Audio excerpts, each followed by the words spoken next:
Hi, this is Andy Mersiowsky from Prime Lending, and as I said yesterday, this is very exciting. We're doing our first live video, and I'm with Jami from the owner-broker of Sage Elite Realty. Hi. Jami and I get together quite a bit in conditions and how we can help buyers and sellers. Jami, what's on your mind right now? When I'm speaking with the general public, there's a lot of buyers out there that are on the fence right now. They're just not sure what to do, and they're really following what the rates are doing, and frankly, they're scared. So they're like, should I wait? Should I buy right now? Maybe I'll wait. I'll sign another lease. So that's been something that we've been having a conversation about. And I know you and I have talked as well about waiting. Should you wait? Does it make sense? And again, I always think it's in the numbers. Let's sit down and talk about the numbers, see what you're spending, see what you could, how appreciation could build your wealth. I love numbers. My background was accounting and finance before I started doing this. So I think understanding the numbers helps you understand the big picture. So first, the average appreciation rate over the last 63 years in Maricopa County is 4.3% a year. That's all sorts of markets, 4.3%. That's a pretty healthy number. That's a healthy number. Number. Somebody who buys a home in their 30s is likely to be 22.5%, have a net worth 22.5% greater if they buy their first home in their 30s as opposed to their 40s. Wow.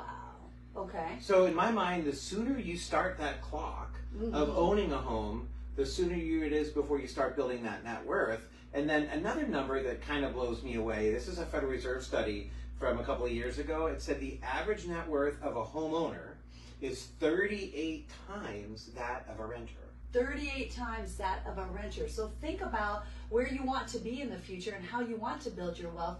This is a great way to do that. So again, not being fearful of this market, don't be fearful of this market. Let's understand the market and how we can get you to build your wealth in this market and not necessarily wait. And the thing about waiting is, right now we don't have as much competition from buyers in the market. So if you wait, we have more buyers come into the market. Let's say the rate does come down. You're going to have that competition where the buyers will have to compete for the house that they want and concessions that they're doing now, which is something that you need to think about. Well, the waiting thing is something that I always struggle with people when they say, I think I'm going to wait. And I look at it through a couple different lenses. One, again, the average appreciation rate of 4.3%, let's just cut that in half and say 2%. Okay. So 2% on a $500,000 home is about $10,000 a year. Okay.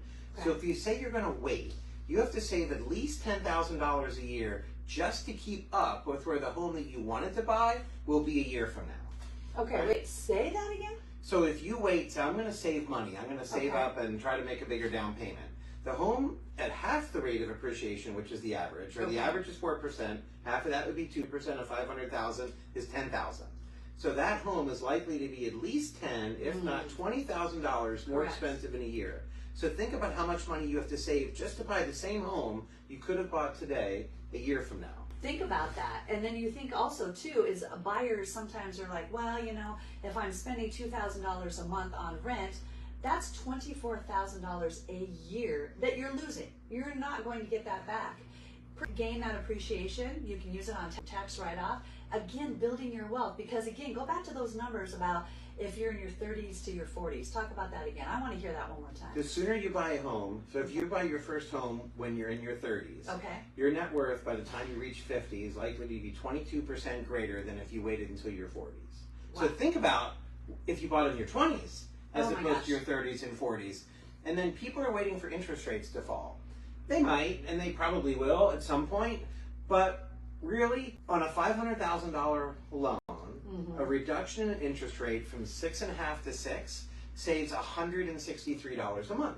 It sounds great, 6.5 to 6, but the reality is $163 a month, and then you're giving up $10,000 or $20,000 a year in appreciation because you like the sound of a 6% interest rate better than 6.5, or 6.5 better than 7. And don't forget, if you like that, so do other buyers, which means more competition in the market. Right now, you don't have that much competition. So the seller to possibly pay for your concessions, your closing costs, and possibly buy down the rate for you, which is again another perk that people don't think about. Again, waiting just doesn't make sense.